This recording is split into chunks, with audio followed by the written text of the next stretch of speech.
topik, menyingkap isu, mengungkap fakta. Assalamualaikum warahmatullahi wabarakatuh. Selamat sore pemirsa YouTube Lintas Topik. Dan selamat sore juga kepada pendengar radio Purnawasidi dan pendengar radio Citra FM Wonosobo. Apa kabar? Jumpa kembali bersama Dea tentunya di sajian Lintas Topik yang kembali hadir menemani Anda di setiap hari Selasa dan juga Jumat di pukul 3 sore.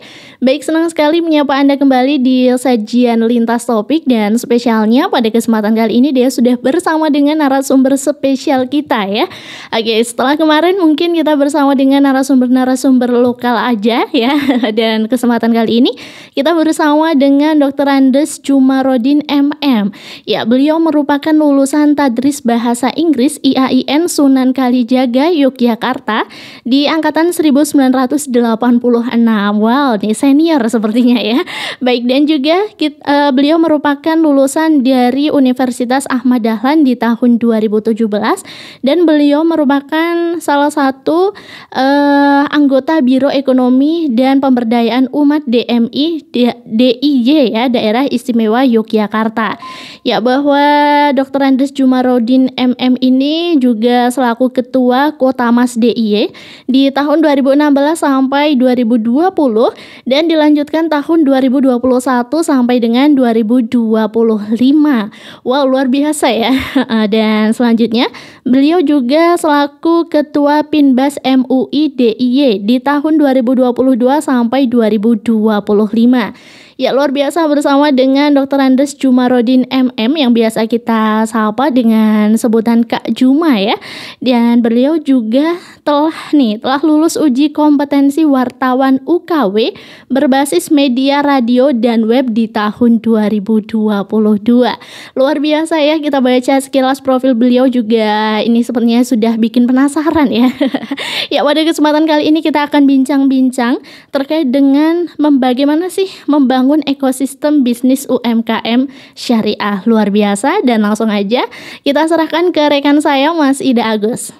Assalamualaikum warahmatullahi wabarakatuh, Sobat Citra, sahabat bernama Sidi, serta pemirsa channel YouTube Lintas Topik. Kembali kita ketemu ya untuk ngobrol-ngobrol banyak hal, banyak isu yang akan kita bahas. Dan tamu spesial kita pada hari ini datang dari jauh. Kalau selama ini narsum lokal dari Wonosobo, maka hari ini tamu kita datang dari Yogyakarta. Beliau saya perkenalkan aja, namanya Pak Jumarodin, tapi lebih banyak dikenal sebagai panggilannya Kak Juma. Kayaknya lebih familiar Kak Juma ya. Dan Kak Juma ini adalah Ketua Pinbas MUI Daerah Istimewa Yogyakarta. Tentang Pinbas MUI itu apa nanti akan kita kulik, dan apa sih sebetulnya nanti akan dibahas. Kayaknya banyak banget. Saya tadi tertarik ketika mendapatkan kisi-kisi, dan oke loh, kita langsung action aja lah gitu kan. Assalamualaikum Kak Juma. Waalaikumsalam Kak Agus. Terima kasih sudah hadir di Lintas Topik. Terima kasih atas jamuannya untuk ya collab ya dengan Radio Citra di Wonosobo ya. Oke, nah teman-teman sekalian, ternyata juga Kak Juma ini memiliki profesi yang hampir sama dengan saya, juga punya background di depan mic lah. Iya Kak Agus, saya di Jogja bersama teman-teman setelah uji kompetensi wartawan tahun 2022 saat Muktamar Muhammadiyah di Solo. Kemudian ngelola media radio, kemudian podcast, juga sekarang yang terakhir web di jurnalispreneur.id. Jurnalispreneur.id. Ya, ini nanti, saya tertarik gitu. Nanti bisa dilihat di internet ya. Jurnalispreneur.id. Jadi kita pengen teman-teman yang suka media itu tidak melulu fokus kegiatan media, tapi bagaimana juga memunculkan potensi kewirausahaannya. Maka kita wadai dengan jurnalispreneur.id. Ini lebih fokus pada pemberdayaan ekonomi UMKM gitu Kak Juna. Nah betul, jadi jurnalispreneur.id itu untuk memfasilitasi, kalau di Jogja itu ada istilahnya G2RT DIY, Global Gotong Royong Tetrapreneur Daerah Istimewa Yogyakarta. Itu difasilitasi oleh Danais DIY. Nah, kegiatan G2RT itu dari desa ke desa mendampingi pelaku usaha, kelompok usaha. Nah, kita pengen jurnalistpreneur itu membackup untuk pemberitaannya. Oh, lebih ke publishnya ya. Pemberitaan usaha UMKM-nya. Kita berharap targetnya itu satu desa, satu jurnalistpreneur. Satu desa, satu jurnalistpreneur. Iya, kalau di Wonosobo nanti Kak Agus sama Kak Amir bisa merancang, kita kerjasama lewat WA bisa kan? Boleh. Tidak harus ketemu di sini. Digerakkan aja nanti tiap desa kita undang bersama CSR Perbankan Wonosobo atau bersama pelaku usaha besar untuk mengkader jurnalistpreneur tiap desa satu. Nah, tiap desa satu itu bisa diambil dari Pokdarwisnya, bisa diambil dari pengelola desa wisatanya, atau bisa diambil dari Karang Tarunanya, atau bisa diambil dari remaja masjidnya. Oh gitu ya. Jadi masih banyak channel yang bisa kita manfaatkan untuk kita kader kayak gitu kan. Ya, kita bisa mengembangkan, bisa memunculkan potensi dengan wadah jurnalistpreneur. Jadi kita pengen mereka itu menjadi pewarta desa, mandiri. Jadi tidak harus nunggu wartawan. Semacam kayak citizen journalism kayak gitu kan. Betul, citizen journalism. Tapi ini kita wadai lewat jurnalistpreneur.id. Kita latih, kita dampingi sampai dia itu bisa liputan dengan metode adik Simba. Apa di mana, kapan. Oh, 5W1H. Ya, kalau kita di Jogja punya istilah adik Simba metodenya. Kalau umumnya kan 5W1H. Ya. Oh gitu. Nah, kenapa sih kok tertarik, artinya jurnalistpreneur ini tertarik untuk menyentuh bidang UMKM? Itu awalnya dari Pusat Inkubasi Bisnis Syariah, PINBAS, Majelis Ulama Indonesia Daerah Yogyakarta. Kebetulan saya ketua PINBASnya, sekaligus saya sebagai anggota Komisi Ekonomi MUIDY. Nah, fokus kami di PINBAS itu awalnya dua, yaitu UMKM dan koperasi. Kemudian setelah Rakorda kemarin di akhir tahun 24, November itu kita tambah satu divisi media. Karena ternyata dengan memunculkan divisi media, ini bisa menggarap media untuk UMKM, media untuk koperasi. Dan media ini bisa membantu menaikkan kelas UMKM dan koperasi lewat edukasi-edukasi yang diliput oleh para pelaku UMKM dan koperasi itu. Setelah kita diklat jurnalistpreneur, kemudian dia setiap saat dengan modal HP bisa membuat liputan berita sendiri. Oh gitu ya. Artinya mengoptimalkan apa yang mereka miliki. Betul. Untuk membantu UMKM gitu kan. Ya, Kak Agus monggo nanti sama Kak Amir di Wonosobo kita bisa buat grup WA, kita saling tukar informasi, adakan di sini jarak jauh kita saling tukar informasi bisa. Kalau dalam prakteknya pelatihan-pelatihan yang dilakukan selama ini untuk teman-teman di desa Jogja seperti apa Kak Juna?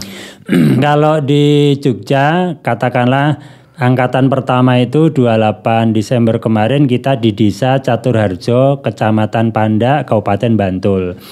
Kita setiap angkatan itu ada 30 peserta. 30 peserta itu asalnya dari Pokdarwis, Bumkal, Karang Taruna maupun remaja masjid. Nah, kita berharap ini perwakilan dari padukuan sedesa. Kalau tidak padukuan sedesa ya padukuan 2 desa juga bisa yang terdekat. Tujuannya supaya eksplorasi potensi desa itu makin masif oleh kader-kader jurnalistpreneur ini. Itu kalau teknis pelaksanaannya. Kalau materinya itu ada pengantar jurnalistik. Ini memang karena basic banget ya. Pengantar jurnalistik karena untuk mengenalkan terutama pengalaman dunia wartawan dan metode adik Simba tadi. Yeah. Kemudian yang kedua pengantar desa wisata dan destinasi wisata supaya kader-kader jurnalistpreneur itu paham tentang potensi desa wisata dan destinasi wisata. Kemudian yang ketiga itu tentang ekonomi berjamaah, holding UMKM yang ada di desa, bagaimana potensi yang ada. Seperti besok Ahad itu saya dengan Pak Sabar akan mengenalkan koperasi takmir masjid yang ada di DIY di Wonosobo. Nah yang keempat itu praktek upload berita yang sudah dibuat oleh kader peserta itu. Mereka diajarin bagaimana ngupload berita yang sudah disusun ke platform jurnalispreneur.id. Begitu Kak Agus. Tapi konsepnya berarti pakai website atau bisa juga dengan IG, TikTok dan lain-lain. Bebas. Mau ngelingkan dari web jurnalispreneur.id ke IG, ke Facebook, ke TikTok boleh. Nanti mungkin kalau di sana lebih pendek. Kalau ini kan wujudnya tulisan. Iya. Nah kalau di sana kan bisa visual kan bisa di-mix antara tulisan sama suara. Iya. Audionya. Audio visual bisa. Betul. Kalau di IG sama Facebook sama TikTok kan bisa audio visual. Betul. Nah kalau web itu kan lebih ke tulisan. Tulisan. Betul, ya, lebih banyak tulisan ya. Tapi itu bisa juga untuk promosi produk sebenarnya. Promosi produk lebih ke copywriting. Sehingga kita berharap kader-kader jurnalispreneur yang ada di desa-desa itu bisa mengeksplor potensi desa dengan tulisan-tulisan singkat dengan metode adik Simba tadi. Ya. Mandiri, tidak harus nunggu wartawan di luar. Kita wartawani sendiri. Maka istilahnya dia itu pewarta desa. Lah kalau dari angkatan pertama Desember kemarin ya Kak? Desember angkatan kedua tadi, Sabtu 25 Berapa lama Januari. durasi pelatihannya? Pelatihannya jam 9 sampai 12 cukup. Oh cuma sehari? Ya karena ada RTL itu di grup WA kita dampingi tiap hari di grup WA. Mereka nulis, diposting di grup, kita koreksi. Dikoreksi itu ya. Kalau udah betul baru diupload oleh tim media jurnalispreneur. Nanti lama-lama kalau mereka dari 30 itu 1 minggu itu berturut-turut ngeliput berita dan kita seleksi ada yang bagus, kita pilih 5 dulu. Yang 25 terus berjuang supaya pantas, kita koreksi oleh tim redaksi, kita pilih 5 lagi. Oh, modelnya learning by doing gitu ya. Ya. Berarti mereka tahu kesalahannya di mana, kekurangannya di mana gitu kan. Ya, ini kan lebih ke habit Kak Agus. Ya. Jadi mendampingi kader jurnalispreneur itu ke habit, ke pembiasaannya. Kalau dia biasa nulis, nah otomatis seperti wartawan senior itu, ya otomatis bisa melakukan ya. Yang mereka profesional pun awalnya juga pemula gitu kan. Betul, karena jam terbang dia sudah 20 tahun katakanlah. Kita kan baru sehari, 2 hari. Makanya dengan didampingi supaya mereka percaya diri. Itu Kak Agus. Oke. Nah, kok tertarik sih nyoroti UMKM? Kenapa harus UMKM gitu Kak Juma? Kenapa harus UMKM ya? Karena kebetulan saya sendiri di Jogja itu sudah lama terjun di pendampingan usaha selain menjalani usaha sendiri. Nah kita berharap siapa yang harus mendampingi pelaku usaha, kalau mereka harus nunggu pemerintah itu kan kalau ada dana. Betul. Nah kita berharap sebagai orang yang terdidik, teredukasi, kita nggali potensi sendiri. Kemudian kita getok tularkan, kita kenalkan kepada rekan-rekan. Dan alhamdulillah di DIY ada 5 kabupaten itu responnya bagus. Tinggal kita jadwalkan aja ini bertahap. Karena di sana itu potensi ormas ada. Saya di MUI itu ada ormas Muhammadiyah, ada ormas NU, minimal yang besar itu. Iya. Selain ada ormas yang lainnya. Nah kita coba komunikasikan dengan pengurus ormas dan mereka respon di majelis ekonominya, lembaga ekonominya untuk melatih kader-kader pelaku usaha di desa-desa itu supaya bisa satu, bagaimana mereka itu bisa sendiri kemudian membuat kelompok usaha. Nah kalau punya kelompok usaha, mereka itu bisa melakukan literasi keuangan keluarga. Kita dorong anggota kelompok usaha itu bedakan ini modal usaha, ini uang keluarga. Jangan sampai nyampur kayak biasanya. Nah, maka kita literasi, kita edukasi. dan terus dilakukan getok tular itu. Sehingga terjadi habit atau pola pikir pelaku usaha itu memang harus belajar juga. Kemudian yang kedua ada literasi keuangan usaha. Jadi supaya mereka kalau ada modal itu bisa sebagian disisihkan untuk modal usaha, sebagian untuk gaji, sebagian untuk bahan, untuk persiapan produksinya, sebagian untuk pemasaran juga. Ini dengan pendampingan kita edukasi bagaimana menjadi pelaku usaha, mereka lama-lama cerdas. Uang yang ada itu tidak semuanya dihabiskan untuk gaji, tidak semuanya dihabiskan untuk keluarga, tapi didistribusikan. Ada untuk disimpan, untuk modal cadangan, kemudian untuk membeli bahan, untuk gaji. Gaji ini termasuk untuk keluarga ownernya sama karyawannya. Ya. Nah kemudian ada yang ketiga itu literasi pengembangan usaha. Kita berharap pelaku usaha di desa-desa itu ya naik kelas ya. Jadi mereka tidak ultra mikro terus ya, kita naikkan secara omsetnya itu jadi mikro. Kita naikkan, kita dampingi supaya makin untung kemudian menjadi usaha kecil, ultra mikro, kecil dan syukur menengah ya, UMKM. Nah, itu harapan kita seperti itu. Baik sendiri ataupun bersama-sama. Yang terakhir yang keempat adalah literasi kelembagaan. Jadi kita pengen kelompok-kelompok usaha itu nanti lembaganya wujudnya koperasi. Oh gitu. Nah Kak Juma, sebetulnya persoalan-persoalan klasik yang dijumpai di UMKM itu kayak yang tadi jenengan sampaikan ya? Ya. Terus dari apa yang tadi sudah dilakukan, bagaimana sih punya progres yang terlihat untuk sementara ini? Progres yang terlihat ya secara fakta 90% itu kan pelaku UMKM kan dominan se-Indonesia. Yang kecil, menengah, besar itu kan 1%-an ya. Tetapi yang 1%-an menguasai Indonesia. Nah kita berharap dan sudah terbukti ketika krisis Indonesia 98, Indonesia kan terselamatkan dengan UMKM juga. Nah menjadi perhatian pemerintah, juga orang-orang di daerah-daerah, di desa juga yang teredukasi. Nah kemudian kalau saya di Pinbas itu kita kaitkan dakwah.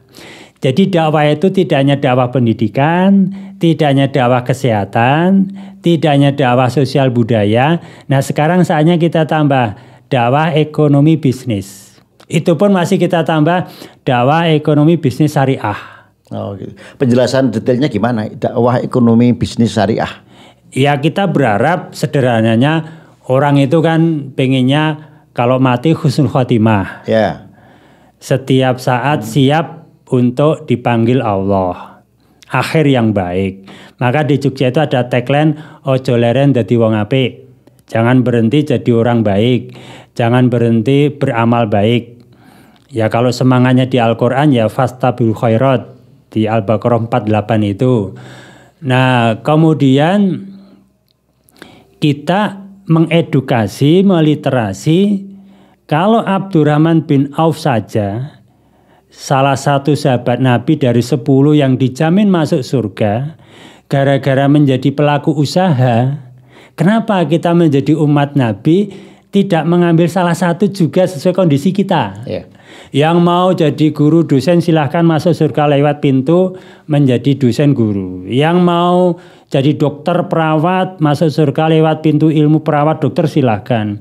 Yang mau masuk surga lewat pintu sosial budaya silahkan. Nah kita pengen gerakan atau dakwah ini ngajak ya tanda petik bisa jadi ibadah masuk surga lewat ekonomi bisnis syariah. Begitu Kak Agus. Oh gitu.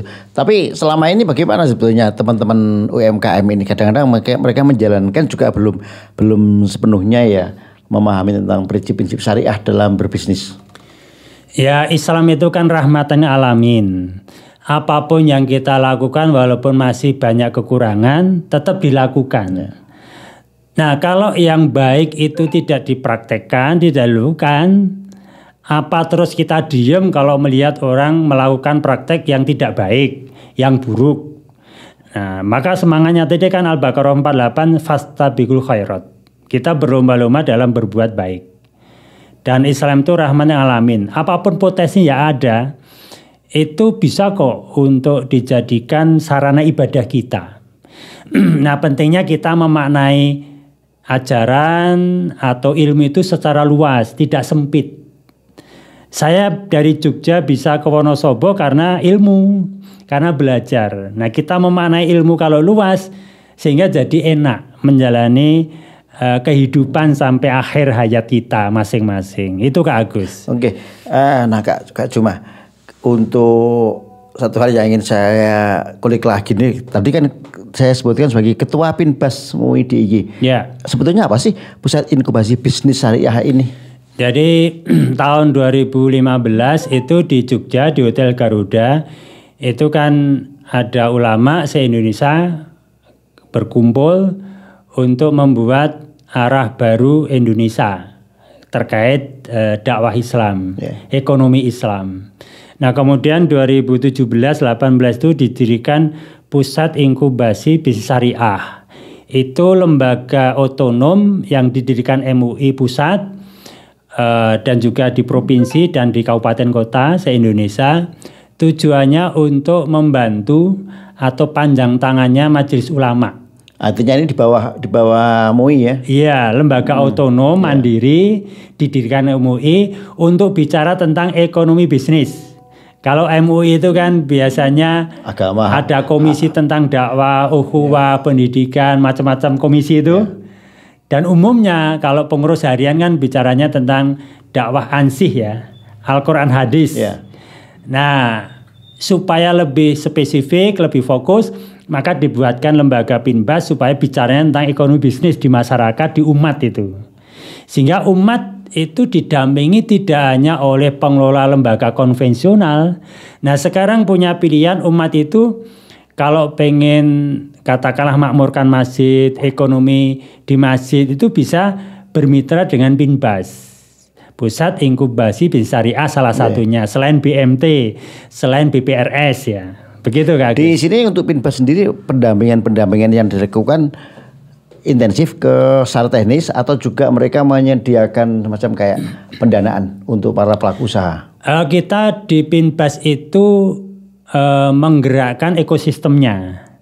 Jadi kalau di DIY itu sekarang oleh Pinbas yang digerakkan adalah membangun ekosistem halal menuju Yogyakarta Pusat Halal Indonesia.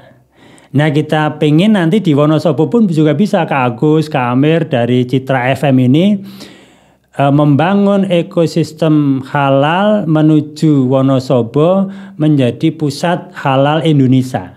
Nah, kita gerakkan bersama supaya ekosistem halal di Wonosobo ini menjadi model. Di Jogja juga menjadi model. Kalau makin banyak tiap kabupaten kota itu jadi model, kan itu membantu bangsa kita Indonesia makin kuat. Apalagi pemimpin kita itu pengen Indonesia itu menjadi nomor 1 sebagai produsen produk halal sedunia. Ya. Apalagi dengan populasi Muslim yang besar kan? Mayoritas dan besar dibanding negara-negara yang lain. Karena tahun 2022 itu kan pusat produsen halal sedunia nomor 1 kan Malaysia, Indonesia nomor 2. Nah, tahun 24 itu berharap atau 25 ini Indonesia bisa menjadi nomor 1 sebagai produsen produk halal sedunia. Nah, kalau kembali ke pertanyaan tadi dari Kak Agus tentang Pinbas, nah kita strateginya memang gerakkan ekosistem. Nah, dari ekosistem itu kita bersama mitra ABCGFM, akademisi, bisnismen, komunitas, government atau dinas, atau financial institution, lembaga perbankan, dan media ABCGFM. Nah, kami di Pinbas punya divisi media lewat platform journalistpreneur.id tadi. Nah, kemudian dari journalistpreneur ini kita sinergi dengan akademisi, kita ke kampus-kampus, membuat pelatihan journalpreneur ke mahasiswa. Sebelum KKN kita bekali dulu, sehingga nanti ketika KKN mahasiswa itu sudah punya ilmu atau bekal tentang journalpreneur. Mereka bisa ngedukasi selain kami juga, sehingga makin banyak warga desa itu, baik pelaku usaha atau pengelola usaha itu bisa paham apa yang harus dilakukan mengelola potensi desanya. Kemudian bisnismen ini biasanya pelaku usaha besar, kita ajak untuk membiayai biasanya, buat plasma-plasma, membantu kelompok usaha kecil itu supaya naik kelas bersama pengusaha besar. Bisa jadi plasmanya lah. Kalau ada usaha besar bakpia, bagaimana ada pelaku usaha bakpia kecil-kecil didampingi, nanti setornya ke yang pengusaha besar.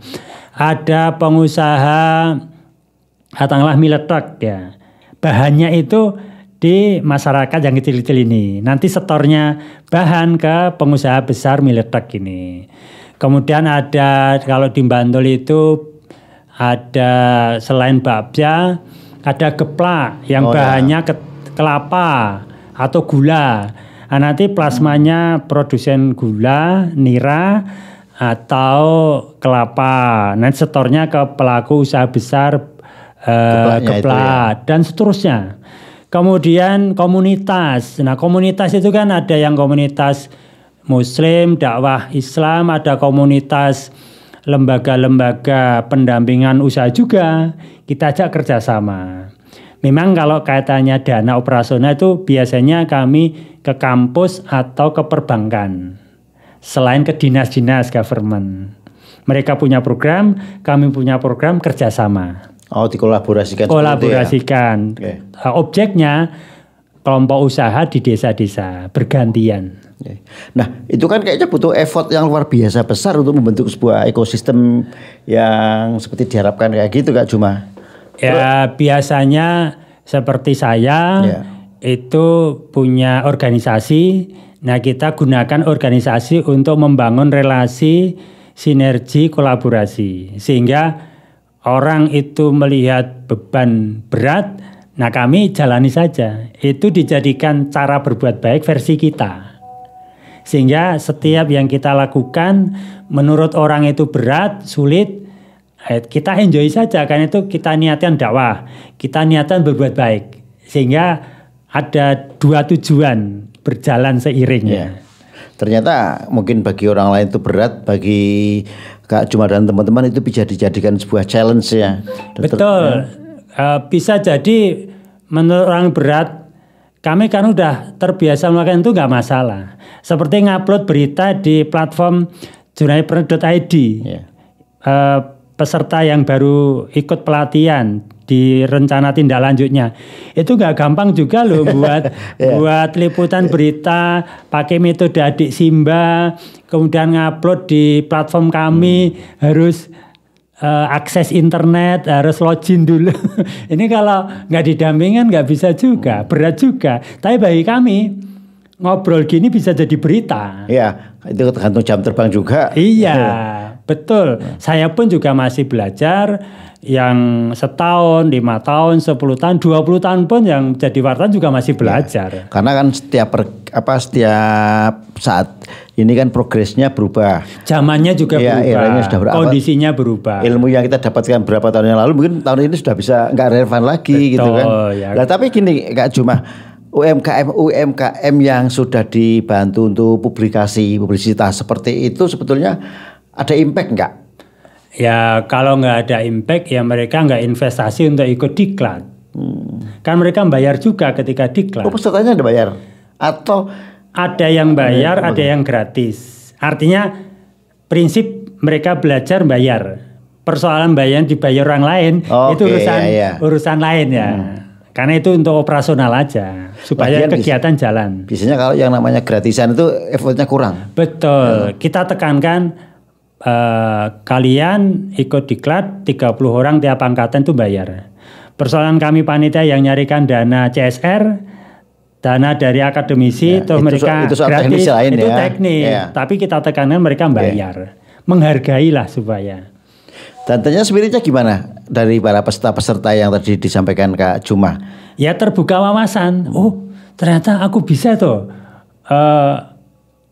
buat liputan berita potensi usaha saya. Buat liputan berita tentang kelompok usaha saya, tentang desa saya. Oh ternyata banyak tuh yang bisa kita lakukan. Sehingga dia bisa mengamalkan ayat-ayat Al-Quran, yaitu dengan ngisi-ngisi waktu dengan kegiatan positif. Buat punya HP, dan ketika liputan berita cuma modalnya HP bukan laptop. Ya sekarang dimudahkan kayak gitu kan. Dan teman-teman kita tekankan udah gunakan HP. Sehingga optimal HP itu untuk liputan, untuk ngerekam, untuk ngupload, udah cukup pakai HP. Sehingga optimal HP itu. Nah kategori UMKM yang layak untuk diberitakan, apakah memang kalau misalnya mikro, itu layak enggak untuk jadikan sebuah objek penulisan di Jurnalis-Preneur? Ya prinsip kami memang positif. Prinsip kalau yang ecek-ecek aja diberitakan, mosok yang tanda petik ecek-ecek yang baik atau yang baik itu kategori kecil, mosok nggak diberitakan, nggak layak juga. Ya sangat mungkin. Wong yang sederhana remeh-temeh yang ecek-ecek negatif aja bisa diberitakan kok, bisa viral kok. Nah bagaimana punya link relasi banyak dari desa-desa itu yang udah kita diklat atau yang belum, yang antri. Nah kita ajari yang kecil-kecil, kita buat berita dengan 5W1H atau nek sekarang metodenya bisa adik Simba. Nah mereka jadi seneng gitu, semangat. Dan itu tidak dibatasi usianya. Yang penting mau baca, mau nulis dah itu. Oh gitu. Ini kayak ini model Mediapreneur di salah satu sindikasi penerbitan besar ya. Gitu. Ini kan hampir mirip kan Mediapreneur, Jurnalis-Preneur ya. Kalau Mediapreneur lebih kepada medianya, kalau ini lebih ke teknis penulisan orang-orangnya ya, jurnalisnya ya. Dan platform ID itu hanya sarana aja untuk latihan bersama. Mungkin dia akan kirim ke koran-koran besar takut. Nah ini untuk latihan. RTL-nya latihannya di jurnalis-preneur.id ini yang dikelola oleh Pinbas MUI DIY. Nah selama ini berarti berapa yang sudah bergabung 30 itu tadi jalan semua atau enggak? Nah pertama 30, kedua 30, ketiga ini kita sudah antri 5 angkatan. Kalau yang angkatan kedua kan Senin 27 besok libur. Yang kedua hari ini, ketiga Senin 27. Yang keempat itu Rabu tanggal 29 libur. Kemudian sebelum puasa itu yang kelima tanggal 22 Februari. Kita kan di DIY hanya 5 kabupaten. Nah, kita berharap Bantul sekali, Gunung Kidul sekali, Jogja sekali, Sleman sekali, Kulon Progo sekali. Berapa target yang ingin dicapai dari jumlah Jurnalis-Preneur ini? Ya ketika ajakan kami masih direspon. Artinya nggak hanya berhenti di 5 angkatan itu kan? Tidak, ini kan bertahap. Dan kami ketika melaksanakan diklat Jurnalis-Preneur itu kan harus ada akademisi kita komunikasi yang ngajar. Ya. Mentor-mentornya itu ya. Mentornya bisnismen yang akan membiayai, komunitas ini yang akan support juga untuk sinergi kolaborasi. Mungkin dia juga NGO mungkin. Kemudian government dinas kita janjian juga kan butuh waktu juga ini. Kemudian perbankan, CSR juga butuh komunikasi juga. Media sendiri. Dan media juga senang kalau ada model diklat seperti ini. Mereka heran, kok bisa ya kamu melakukan itu? Dananya dari mana? Rata-rata kan pertanyaannya itu soal dana kan? Biaya operasional dari mana? Nah, pertanyaan kita balik. Memangnya kalau mengeluarkan dana untuk dakwah Jurnalis-Preneur nggak boleh gitu loh? Tidak bisa jadi amal baik kita. Tinggal bagaimana kita memaknai sebenarnya Kak Agus. Janganlah ilmu Allah yang luas itu kita persempit, kita batasi dengan ketidaktahuan kita. Sehingga kalau Kak Agus punya ide, punya gagasan, saya belum tahu, ya saya open mind, seneng. Sebaliknya saya punya gagasan ide, Kak Agus belum tahu juga open mind. Sehingga kita makin luas menangkap ilmu Allah yang luas ini. Tapi kalau kita close mind, menutup diri, ya nggak akan tahu. Apalagi ketika kita langsung buat sekat ya. Sekat. Ini Kak Agus Muhammadiyah, aku NU, nggak perlu kerjasama, ya namanya kita membatasi. Tapi kalau kolaborasi, sinergi, NU Muhammadiyah, bisnis bareng bisa kok. Oh gitu. Saya tertarik ini kayaknya ini ide baru juga ya yang mungkin bahkan ke depan bisa jadi sebuah networking baru Kak. Makanya saya datang ke Wonosobo kan dalam rangka mengenalkan Koperasi Takmir Masjid Kota Mas. Bersama teman-teman katanya ada sekitar 150 takmir ingin membuat badan usaha milik masjid Oh gitu ya. di Wonosobo. Ya. Mungkin sedikit menyimpang kalau tadi kita bicara masalah jurnalispreneur, terus masalah Pinbas ya, karena Kak Juma sudah nyinggung tentang takmir, terus tentang badan usaha masjid. Ini menjadi sesuatu yang menggelitik bahwa masjid itu ternyata butuh sebuah manajemen kan. Selama ini kita mengenal masjid ya udah tempat ibadah, sholat selesai. Yeah. Tapi semakin ke sini kok banyak banget masjid-masjid yang mulai memoles dirinya. Itu gimana sih sebetulnya seberapa urgent manajemen masjid? Seberapa urgent manajemen masjid ya. Manajemen itu kan artinya pengelolaan. Kalau kita merujuk di Quran surat At-Taubah 18 itu kan inama ya'muru masajidallahi man amana billahi wal yaumil akhir wa aqamus shalah wa atuz zakah wa lam yahsa ilallah fa asa ulaika yakunu minal muhtadin. Nah di ayat ini itu kan yang pendek ada minimal 4 semangat bagaimana mengelola masjid atau manajemen masjid. Nah orang memakmurkan masjid, mengelola masjid supaya makmur dan dimakmurkan itu ya pertama harus beriman pada Allah dan hari akhir. Ya kalau semangatnya orang itu beriman pada Allah dan akhir, maka dia akan mengelola sebuah bangunan masjid tidak hanya untuk tempat ibadah saja ritual, tapi di luar ibadah ritual pun diberi peluang kesempatan di masjid dikelola supaya menjadikan orang itu beriman pada Allah dan hari akhir juga lewat kegiatan yang dilakukan baik di lingkungan masjid maupun di luar masjid. Yang kedua, man amana billahi wal yaumil akhir wa aqamus shalah. Nah, dalam rangka mendirikan sholat di masjid itu kan ada istilah muadzin, ada istilah adzan yang mananya kurang lebih panggilan. Nah, memanggil itu kan bisa pakai mulut, bisa pakai sound system, bisa juga memanggil didatangi satu-satu ke rumah-rumah. Yang itu sekarang sedang dikembangkan juga. Memanggil itu tidak hanya lewat pengeras, tapi memanggil bawa sembako ke rumah-rumah, lingkungan masjid sekitar. Bu, Pak, niki wonten sembako sehari takmir masjid. Pinjang jamaatan masjid nggih. Nah, itu kan lebih simpatik. Tidak hanya lewat mikrofon adzan saja, pengajian saja, ngaji saja, tapi ada keliling dari sekitar masjid itu bawa sembako takmirnya. Mungkin sebulan sekali atau setahun sekali pas mau Ramadan. Keliling bawa sembako. Bawa obat-obatan yang mereka butuhkan. Bawa beasiswa, mungkin dia butuh beasiswa. Bawa infak untuk berobat. Kalau toh berobatnya gratis, mungkin untuk keluarganya yang nunggui wirawiri ke rumah sakit. Diambilkan infak masjid. Apa enggak boleh? Boleh. Karena infak itu kan sudah dititipkan jamaah ke takmir supaya dikelola untuk kemakmuran. Nah, yang makmurkan masjid ada yang sakit, ada yang sekolah, ada yang butuh makan. Nah, keluarkan infak supaya itu bermanfaat, cepat bermanfaat sehingga keamir yang infak itu cepat mendapatkan manfaat infak itu. Tapi kalau disimpan di kota infak nggak pernah dikeluarkan oleh takmir masjid, ya uang itu nggak akan bermanfaat.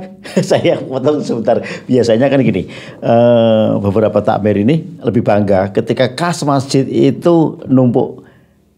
Biasanya di masjid ya di menjelang sholat Jumat ya diumumkan kas masjid kita berjumlah sekian juta gitu. Tapi kan ada juga role model masjid yang sekarang sebisa mungkin masjid itu jangan menyimpan uang dari jamaah segera ditasarufkan seperti itu. Ya, itu kan prinsipnya seperti lazis kan itu ya, lembaga amil zakat infak sedekah takmir itu. Maka sekarang di Jogja sudah model takmir itu harus punya izin UPZ, unit pengumpul zakat. Izinnya dari Basnas setempat. Kalau takmir nggak punya surat izin UPZ, maka takmir itu ilegal ketika mengumpulkan infak jamaah. Oh gitu, berarti sekarang mulai ada gitu ya, ada regulasi tentang UPZ. Ada undang-undangnya secara mandatori. Basnas itu dia kerjanya akan sampai masyarakat, sampai ke takmir masjid juga. Siapapun masyarakat yang mengumpulkan duit infak sedekah zakat dari umat harus punya izin. Kalau nggak izin ilegal. Tapi selama ini masjid belum banyak atau mungkin malah mayoritas belum memiliki izin seperti itu. Artinya kan penggalangan dana ya udah ini spontanitas saya ingin bersedekah terus kotak amal misalnya seperti itu. Ya undang-undang itu kan munculnya kemudian. Ya. Undang-undang itu muncul kan berbasis masalah. Ketika banyak supaya masalah. dengan undang-undang itu memberi solusi. Setiap undang-undang muncul biasanya ada basis masalahnya. Nah dengan undang-undang dimunculkan supaya tertib. Gimana ngatasi masalah itu. Termasuk infak, sedekah, zakat ini. Ada undang-undang lewat Basnas. Kemudian Basnas punya regulasi antara lain UPZ. Unit Pengumpul Zakat. Nah teknisnya nanti orang pengurus Basnas yang tahu itu. Kayak sosialisasi masih belum masif ya. Kalau UPZ gitu ya. Di DIY di Jogja itu karena provinsi kecil maka Lebih cepat. cepat untuk edukasinya, untuk pelaksanaannya. Mungkin kalau di Jawa Tengah, di Wonosobo lahannya juga naik turun, luas, ya lama ya wajar. Ini saya juga baru tahu ada UPZ itu kan, barangkali nanti kita cukup bisa ngundang Basnas juga nih. Nah, Basnas dialog di Citra FM nanti banyak yang bisa dikulik dari pengurus Basnas. Iya, mungkin dengan media-media seperti ini kan nggak harus door to door, tapi mereka bisa mendengarkan, bisa lebih masif informasi itu. Kalau saya komentar ya, Kak Amir, Kak Agus kan bisa menjadikan radio atau Channel broadcasting YouTube-nya, ini, media ini menjadi sarana masuk surga. Amin. Pintu masuk surga kan gitu. Ya, itu kan semangat kita. Betul. Daripada sama-sama kita mandiri, cari biaya sendiri operasional, tanpa ngaitkan dengan ibadah kan berat rasanya. Tapi dengan dikaitkan ibadah jadi semangat. Nah, tinggal milih mana. Tidak dikaitkan ibadah jadi sekuler, atau dikaitkan ibadah jadi semangat. Ada dana cukup jalan, tidak ada dana cukup dakwah radio media jalan. Oh gitu, oke. Nah saya melihatnya terus akhirnya mungkin ini banyak membuka pemikiran bagi para takmir ya, bagi para pengelola musola, pengelola masjid dan lain-lain. Ini bagaimana nanti ke depan manajemen masjid ini menjadi sesuatu hal yang wajib dimiliki. Tidak hanya sekedar jalan seperti yang selama ini ada gitu kan. Kalau misalnya Kak Juma bisa mensepil nih role model masjid mana yang bisa diaplikasikan ke Wonosobo misalnya. Karena beberapa kayaknya kiblatnya ke ini Jogokarian. Ya, ada Jogokarian, sekarang ada Al-Falah Sragen, Jawa Tengah. Ya. Jawa Tengah kan tetangganya Wonosobo juga. Wonosobo bagian Jawa Tengah. Kalau di DIY khususnya selain Jogokarian, ada sih muncul sekarang karena Pak Jazir itu munculkan KMP ya, Komunitas Masjid Penggerak. Apalagi itu? Ya ini istilah untuk mewadahi para takmir masjid, pemakmur masjid itu dengan wadah KMP, Komunitas Masjid Penggerak. Ini ada sekolahnya, sekolah takmir masjid, sehingga bisa ngelola masjid seperti Jogokarian. Ya. Namanya KMP ini. Itu siapa yang punya KMP? Ya Pak Jazir, Diklat Anak Muda, yang gerakan anak muda KMP ini. Dan ini adanya di masjid-masjid tersebar di berbagai lokasi, baik di Jawa maupun luar Jawa. Yang dilakukan dari KMP itu apa aja misalnya? Yang dilakukan KMP apa? Ya memakmurkan masjid dengan inovasi kreasi anak muda. Seperti kalau Jogokarian ada semangat infak 0, maka di masjid lain yang digerakkan oleh kader KMP sudah ikut diklat KMP, sekolah takmir masjid, dia di masjidnya juga semangatnya infaknya 0. 0 itu artinya setiap program masjid, takmir masjid itu diumumkan ke jamaah, melibatkan jamaah untuk terlibat. Katakanlah hari ini program pertama tahun ini mungkin diumumkan pas Ramadan katakanlah. Setahun ke depan kita punya program beasiswa. Jamaah yang pengen ikut terlibat di program beasiswa masjid silahkan. Seperti takjilan itu loh. Yeah. Jadwal takjilan sebulan. Jaburan itu kan di sini ya. Tapi ini setahun tapi dilakukan tiap bulan. Sehingga di luar Ramadan tetap jalan. Yang infak beasiswa. Nanti ada lagi kalau Jogokarian sekarang sudah basisnya wakaf. Wakaf untuk memakmurkan masjid. Di Jogokarian itu kan ada karyawannya 30. Butuh gaji, butuh pensiun. Yang ngelola Masjid Jogokarian. Dan mereka digaji berarti ya? Iya, tiap bulan digaji. Nah, maka Pak Jayir dan teman-teman harus punya dana. Maka diumumkan aja bahwa masjid sekarang membuka wakaf untuk memakmurkan masjid. Ada yang wakaf sawah. Sehingga Takmir Masjid Jogokarian sekarang garap sawah, hasilnya masuk kas takmir masjid, dikelola untuk gaji, untuk operasional, untuk beasiswa, untuk biaya apa. Kemudian hotel. Hotel itu kan ada pintu Kak Amir, karena ruangan ini yang bangun Kak Amir. Iya. Ada pintu Kak Agus, kamar 2, karena yang bangun hotel kamar 2 ini Kak Agus. Kapling gitu ya. Itu namanya manajemen partisipatif. Jadi melibatkan jamaah yang punya duit, pengen melebur dosanya mungkin, merasa banyak dosa, atau pengen berbuat baik dengan dana yang lebih untuk apa? Sehingga jadi amal jariah. Maka takmir mengumumkan amal jariah wujudnya pintu hotel. Ada amal jariah pintu sawah. Ada amal jariah pintu apa lagi? Lewat wakaf. Wakaf kan bisa apa saja. Bisa wakaf uang, bisa wakaf sawah, bisa wakaf peternakan. Jadi ada, katakanlah Kak Agus itu pengusaha, punya ternak, Pak Jayir ini saya punya ternak 20.000 ayam saya wakafkan. Maka takmir punya karyawan untuk ngurusi ternak ayam. Di mana? Tidak harus di dekat Masjid Jogokarian. Bisa jadi di Sleman, bisa di Wonosobo. Artinya masjid itu juga punya aset ya? Ya, betul. Ada aset, ada omset. Sehingga Pak Jayir itu sering bercerita lewat sekolah takmir masjidnya itu, takmir masjid sekarang aset untuk wakaf sekian, aset untuk peternakan sekian, aset untuk hotel sekian, omsetnya sekian tiap bulan. Diakumulasi jadi omset tiap bulannya Masjid Jogokarian untuk biaya operasional dan pengeluaran, pemasukan masih ada dana. Kalau ada sisa dana akan diberikan ke masjid sekitarnya. Tidak hanya untuk Masjid Jogokarian aja. Oh, juga untuk sekitarnya. Penerima manfaatnya di masjid sekitar ya. Istilahnya ada binaan masjid sekitarnya. Kayak masjid satelit ya. Ya itu kan dakwah Islam itu seharusnya seperti itu, rahmatnya alamin, menebar kasih sayang untuk seluruh alam. Artinya meninggalkan ego ini ya, ego sektoralnya. Nah, kalau Kak Agus cerita tentang ego, maka memang problem umat itu kenapa kok sulit diajak berjamaah, sebenarnya problem utamanya adalah ego SDM-nya, bukan yang lain.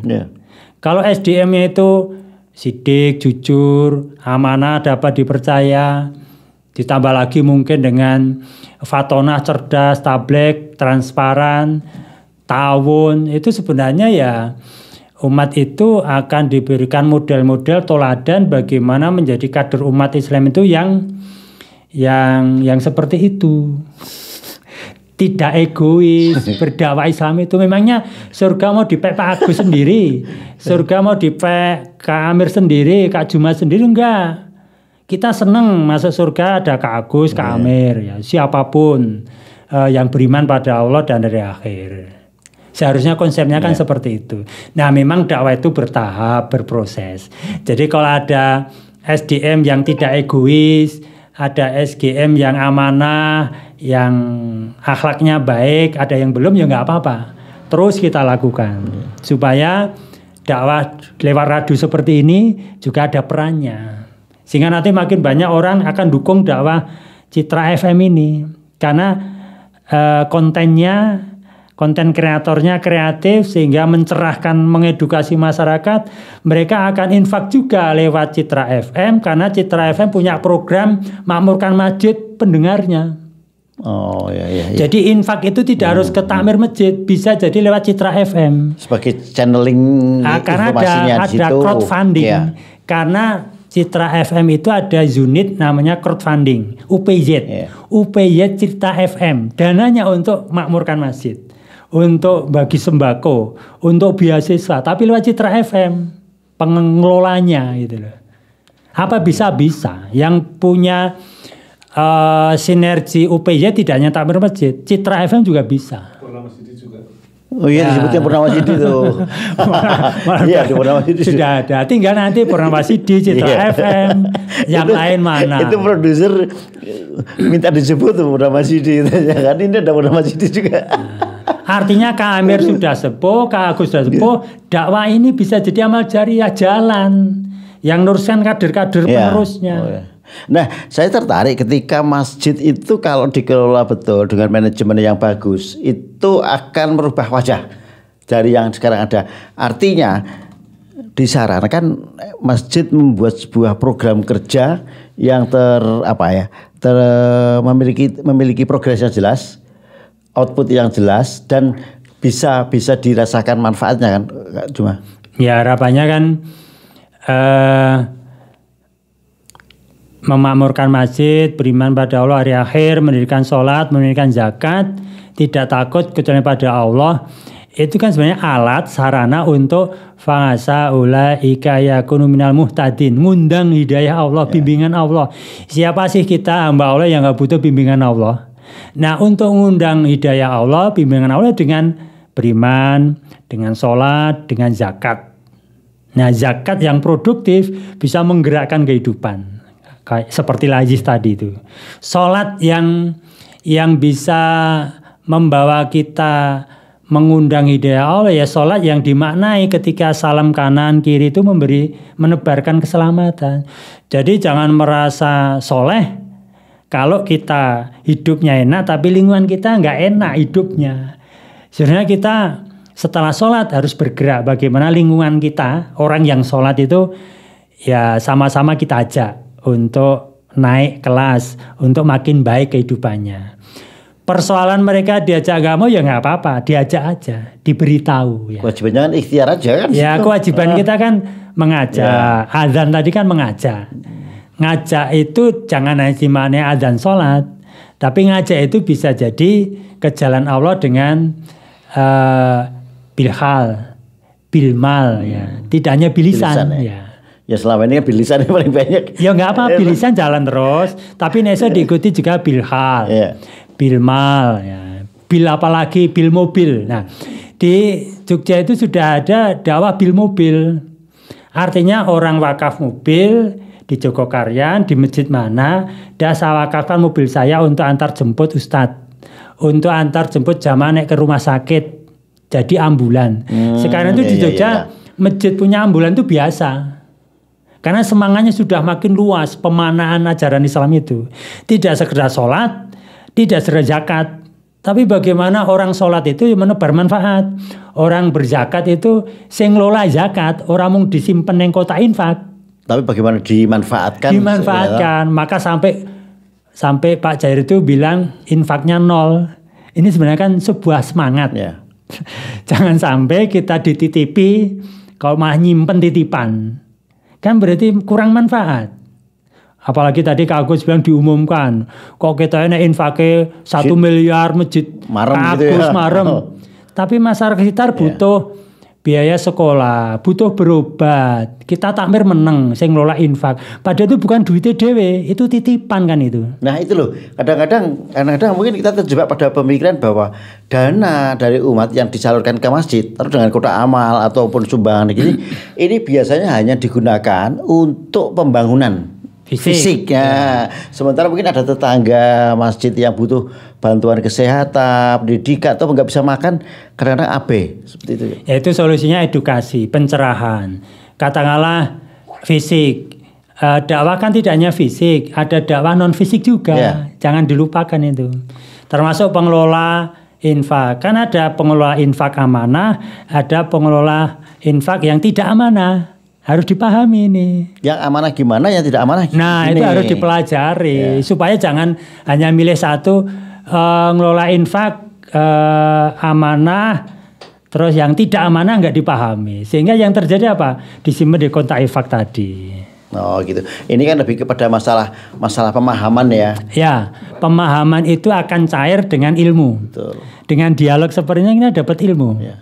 Persoalannya kan gini juga ketika mungkin di level kita bisa kita saling sharing ilmu, sharing pemahaman gitu kan.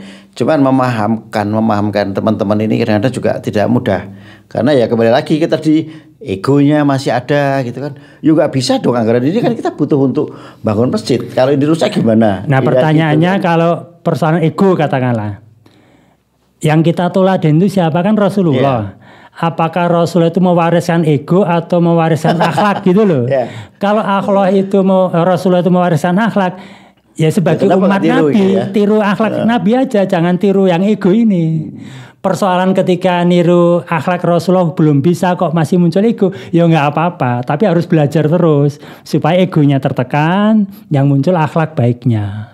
Oke. Kenapa saya bisa dialog dengan Kak Agus? Karena Kak Agus akhlaknya baik gitu. Amin. Tapi kalau akhlaknya nggak baik, ngapain dialog sama Kak Juma, sama Kak Amir ya? Ya semoga aja tuh sekat-sekat mulai hilang. Nah, yang bisa menghilangkan sekat ilmu kita, karena kita mau belajar. Saya di sini juga belajar, bisa kenal Kak Agus, Kak Amir ya. Saya tuh belum pernah ketemu Kak Amir, baru kali ini. Kok bisa nyambung? Ya kan ada kesamaan itu. Ya kan? Ada kesamaan. Gitu kan. Pikiran apalagi sekarang dunia online bisa dimanfaatkan ya. Oke, wah ini ngomong-ngomong kita nampaknya udah hampir 1 jam. Saya yakin Kak Juma banyak acara ya. Padahal masih banyak yang harus kita sampaikan, yang akan kita bahas. Tapi waktu juga yang membatasi. Kak Juma terima kasih. Ini menjadi sebuah ajang pencerahan. Semoga apa yang tadi kita bahas dan yang Kak Juma berikan ini bisa menjadi sebuah referensi pemikiran yang lain, bahwa ternyata ekonomi umat ini masih banyak yang harus dibantu dari sisi manajemen, dari sisi pendanaan maupun dari sisi mindset seorang pengusaha, baik itu mikro, kecil, menengah dan lain-lain. Sepertinya juga dengan masalah masjid. Seperti itu. Terima kasih kehadirannya. Mungkin suatu saat kita bisa ketemu lagi nih. Ya sekarang kan ketemu tidak harus ketemu langsung seperti ini. Betul, tapi sebagai narasumber harus datang. Lo nanti kan bisa narasumbernya foto, tapi kita tetap ngomong gitu loh, dialog lewat video call bisa juga. Boleh, nanti kita atur ya karena. Iya. Pokoknya sekarang nggak ada yang nggak bisa, nggak ada yang nggak mungkin. Selamat menikmati akhir pekan di Wonosobo. Ya. Baru pertama. Ya, semoga ada kesan baik untuk Kak Juma dan keluarga ya. Karena memang Wonosobo itu terlalu ngangeni untuk ditinggalkan. Kenapa? Ya banyak cerita indah, banyak. Apa yang ngangeni Wonosobo? Suasananya. Ya kan? Kalau kulinernya apa? Ya biasanya orang luar bikin apa? Yongklok gitu kan. Yongklok dan tempe kemul itu sudah menjadi apa ya? Ikonik kuliner Wonosobo gitu. Yongklok. Ya. Kempul.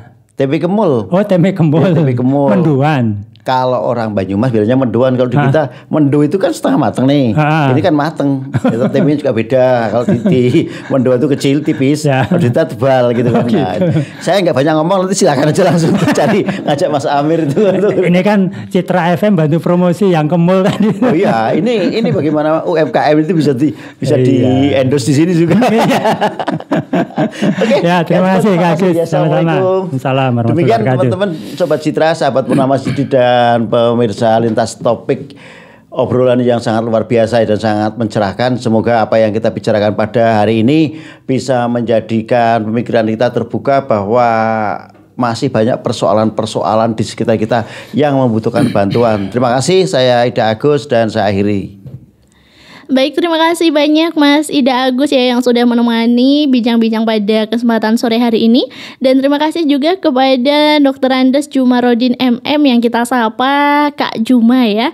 Luar biasa pembahasannya, materinya daging semua ya. Dan senang sekali hadir di studio dan tentunya bincang-bincang kita pada kesempatan sore hari ini mudah-mudahan bisa membawa perubahan baru bagi kita semuanya. Ya, saatnya membangun ekosistem bisnis UMKM syariah ya, luar biasa. Baik, terima kasih banyak atas kebersamaan Anda sahabat Purnama Sidi dan juga Sobat Citra dimanapun Anda berada. Bagi pemirsa YouTube Lintas Topik juga terima kasih banyak atas kebersamaan Anda pada kesempatan sore hari ini. Jangan lupa selalu saksikan dan juga dengarkan Lintas Topik setiap hari Selasa dan juga Jumat di pukul 3 sore. Tentunya hanya di radio kesayangan Anda di 98 FM Radio Purnama Sidi dan 92 98.8 Radio Citra FM. Dan jangan lupa selalu ikuti dan saksikan di channel YouTube Lintas Topik. Baik, terima kasih dan juga Dea mohon pamit undur diri. Wassalamualaikum warahmatullahi wabarakatuh. Lintas topik, mengangkat isu, mengangkat fakta, selalu baru. Setiap cerita, setiap waktu, kami hadir bawa terang yang satu. Lintas topik untukmu dan aku, meningkat dunia tanpa ragu.